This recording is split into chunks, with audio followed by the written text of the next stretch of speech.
झालेला आहे मोठा ॲक्सिडेंट, ट्रकच पलटी झाला. असा निसर्ग ना. Car charges 100 rupees. ओके.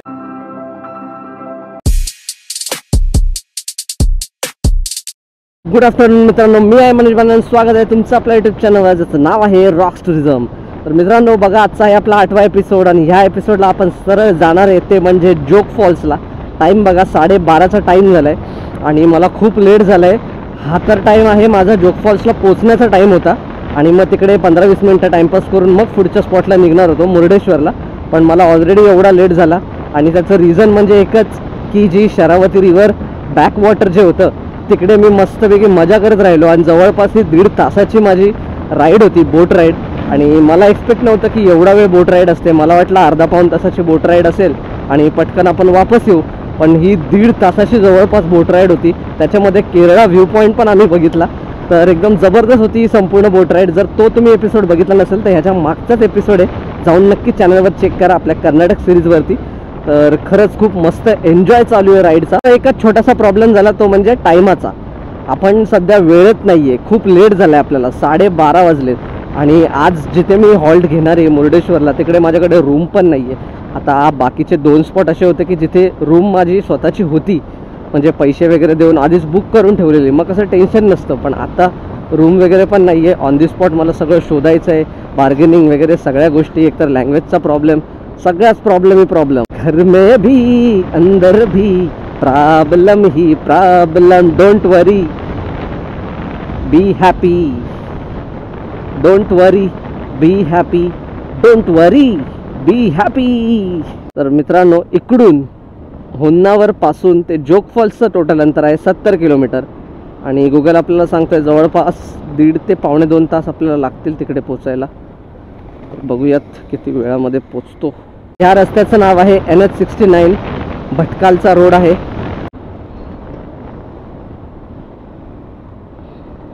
जर तुम्ही या कर्नाटक साईडच्या रोडवर येत असाल ना तर रस्त्यावरती डोळ्यात तेल घालून लक्ष ठेवा. फक्त ॲक्सिडेंटसाठी नाही बोलते, पण या गायी एवढ्या भयानक आहेत ना. आपण जसा फुटपाथवरनं चालतो ना तशा या हायवेवरनं चालतात मोठमोठ्या आणि मध्येच येतात अचानक. त्याच्यामुळे जर तुम्ही एक छोटीशी डुलकी जरी घेतली किंवा मग तुम्ही थोड्या वेळासाठी असं मोबाईलमध्ये वगैरे बघताय तर अचानक समोरून गाय आलेली असते आणि मग त्यावेळेला आपल्याकडनं गाडी कंट्रोल होणार नाही. म्हणूनच ह्या छोट्या छोट्या गोष्टींकडे जास्त लक्ष द्या जर तुम्ही हायवे बाईक रायडिंग करत असाल तर. इकडचे रस्ते मित्रांनो मला जास्त आवडत नाही आहेत, कारण रस्त्यावर तुम्ही बघू शकता मध्ये मध्ये किती खराब पॅचेस आहेत. त्याच्यामुळे असा गॅप वगैरे शोधावी लागते आणि कंटिन्युअस लक्ष हे रस्त्यावर ठेवायला लागते.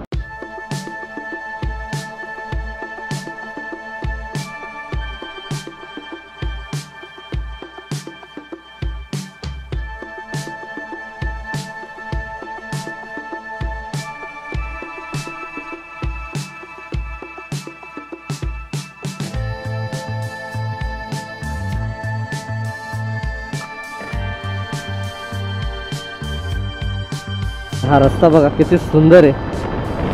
बाईक रायडिंगची खरी मजा ना अशा रस्त्यांवर असते.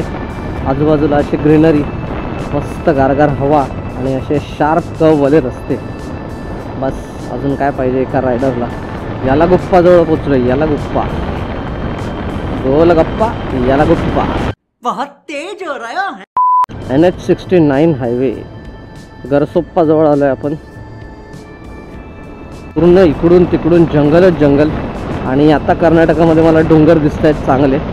एवढी बाईक राईड करत होतो मी महाराष्ट्रामधून कर्नाटक तेव्हा एक पण डोंगर नव्हता दिसत आणि आता डोंगरच डोंगर, कारण इथे पूर्ण रिझर्वॉयर एरिया आहे हा.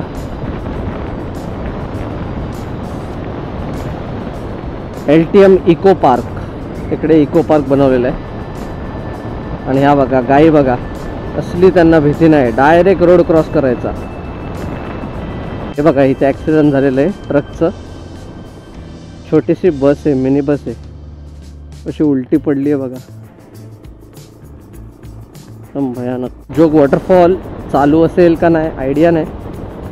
चालू इन द सेन्स तो पडत असेल की नाही, कारण आता थंडीचे दिवस आहेत तर माहिती नाही त्याला पाणी असेल की नाही. ते आपल्याला काय, आपल्याला बघायला जायचं आहे आणि मला तुम्हाला पण दाखवायचे रस्ते कसे आहेत, वॉटरफॉलचा व्ह्यू कसा आहे. बस यासाठी आपली बाईक राईड चालू असते. मेहनत तो हम करते ही रहेंगे, बस आप लोगों की सपोर्ट की ज़रूरत है. हा बघा कसा अंगावर आला. चायला काय टर्निंग आहे त्याची. अशी भीती वाटते. एवढा मोठा लोड घेऊन ते लोक टर्न मारतात ना, आईला समोरून आपण येत असतो आपली फाटते. अशी गारगार हवा आहे ना. महाबळेश्वरची थंडी असते बघा सकाळ सकाळ 6-7ची, तशी काहीतरी हवा आहे इकडे. एवढं ऊन पडलंय तरी एवढी गार हवा आहे, कारण एवढी घनदाट झाडी जी आहेत, एवढा सुंदर घाट आणि एवढे स्मूथ रस्ते आहेत ना, आणि त्यात ही अशी वनराई. वा, बाईक राईडला साजेसं असं वातावरण बोलतात ना ते हे. अरे यार काय टर्निंग आहे. लिनिंग पण होते मस्त, पण जास्त लीन करायला जायचं नाही. आपली बाईक पण नाही आहे, भले Yamaha Aerox बाईकसारखे आहे, पण माझ्या मते लिनिंगसाठी मला प्रॉपर नाही वाटत आहे. ते कुठला तरी वॉटरफॉल आहे, नाव काय, बांगरा कुसुमा फॉल्स. बांगरा कुसुमा फॉल्स म्हणून आहे. डिस्टन्स 1 किलोमीटर ट्रेकिंग करावी लागते आज जाताना. म्हणजे बघा, कारण हा जंगली एरिया आहे संपूर्ण, तर इकडे तुम्हाला मध्ये मध्ये वॉटरफॉल्स वगैरे हे जास्त दिसणारच दिसणार. पावसाळ्यामध्ये तर हे वातावरण अतिशय खुलून दिसेल. मित्रांनो, झालेला आहे मोठा ॲक्सिडेंट. ट्रकच पलटी झाला आहे टर्नवरती. तर हा कसा झाला असेल, याचं कारण काय, आय डोंट नो. माझ्या मते कंट्रोल नसेल झालं. ट्रक डायरेक्ट या उतारावरनं आला आहे आणि तिकडे जाऊन पडला. बापरे बाप, अशी दृश्य बघितली की ना भीती वाटते. आणि इकडे जागोजागी ना प्राण्यांचे बोर्ड लावलेत. चित्ता, हरिण, माकड, ससा, भालू असे सगळे बोर्ड लावून ठेवलेत आणि ते क्रॉस करतात. हे बघा, हे रानगवे असे सगळे बोर्ड्स लावून ठेवलेत, कारण हे रस्ता क्रॉस वगैरे करत असतात. त्यामुळे गाड्या सावकाश चालवा असं सारखं आवाहन केलेलं आहे कर्नाटक सरकारने. फॉरेस्टच्या डिपार्टमेंटने एक व्ह्यू पॉईंट बनवला आहे. तुम्ही इकडे जाऊन वरती फोटो वगैरे क्लिक करू शकता, सेल्फीज वगैरे, आणि या माकडांना पण थोडंफार खायला वगैरे देऊ शकता. जबरदस्त व्हॅली व्ह्यू आहे यार.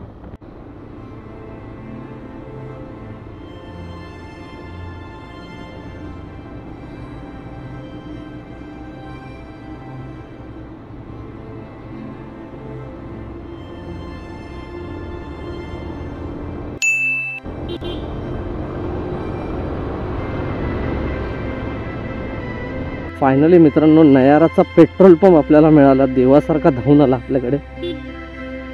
नयारा फ्युअल्स. हे नयाराचे ना नवीन नवीन ब्रांचेस आहेत ना, जे घाट रस्त्यांवरती जास्त टाकलेले दिसतात. कर्नाटक जाऊ दे, पण महाराष्ट्रामध्ये पण अशा गोष्टी मी बघितल्या आहेत की जिथे घाटाचा रस्ता आहे ना, तिथे मिडलला एखादा नयाराचा पेट्रोल पंप टाकून देतात. खरंच नयारावाल्यांनी हे खूप चांगलं काम केलं आहे की मध्ये एखादा पेट्रोल पंप ठेवला आहे. कारण इमर्जन्सीला घाटात थांबण्याची वेळ आली ना, खरंच वाट लागून जाते, कारण आजूबाजूला जंगली एरिया असतो. त्यात एक पेट्रोल पंप मिळालाच पाहिजे. जस्ट घेतला आहे मी राईट जोग फॉल्ससाठी, आणि इकडचा निसर्ग एन्जॉय करा. काय सुंदर नदी आहे यार, आणि इकडून पण सुंदर यार, सुंदर असा निसर्ग ना, खरंच क्लास ना. बघत राहा असं वाटतं अशा निसर्गाकडे. इथून हालायची इच्छा होत नाही आहे, पण आता मला ब्रिजवर एक फोटो क्लिक तरी करावाच लागेल. एवढा सुंदर निसर्ग आहे.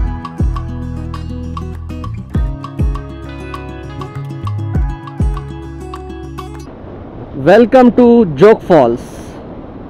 जोग फॉल्सच्या या वनविभागात तुम्हा सर्वांचं हार्दिक स्वागत. आणि इकडे बघा, ट्रॅव्हलर वगैरे थांबलेत. जेवण नाश्ता मस्त बनवत आहेत फॅमिली.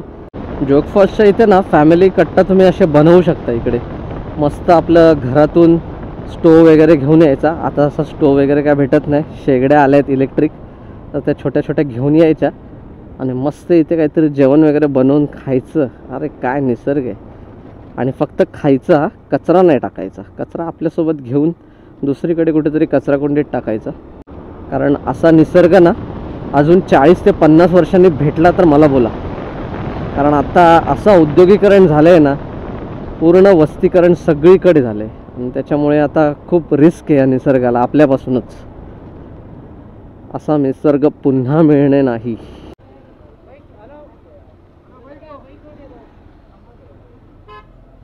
50 रुपीज चार्जेस घेतले जातात जोग फॉल्सच्या पार्किंगचे, आधीच घेतले जातात.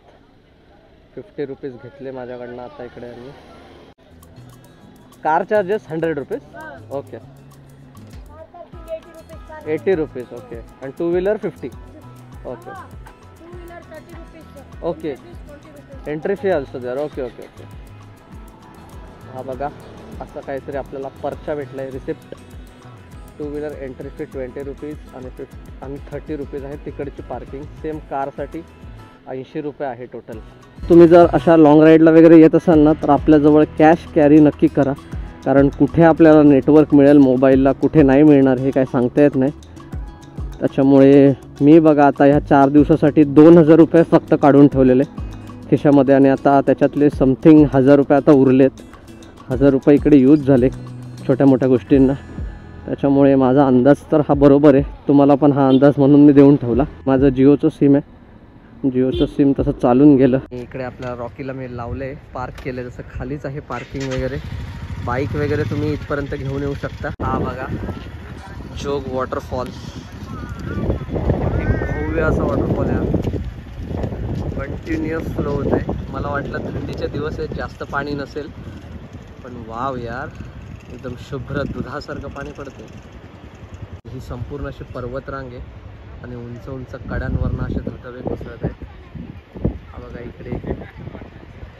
आणि हे तुम्हाला व्हिडिओमध्ये छोटे दिसत असतील, पण जवळ गेलो ना आपण पार त्यांचं पाणी आपण सहन नाही करू शकत, एवढ्या मोठ्या फ्लोने ते वाहते.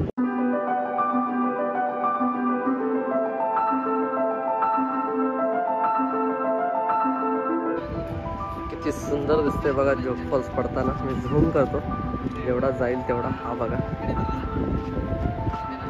किती स्लो पडताना वाटतंय बघा. असं वाटतंय मी स्लोमो घेतोय, पण तिकडे गेल्यावर त्याचा खरा स्पीड कळेल आपल्याला. आणि बऱ्याच साईडने धबधबा वाहतोय, तिकडून इकडून त्या साईडून, आणि वरती ते घर बघा जबरदस्त.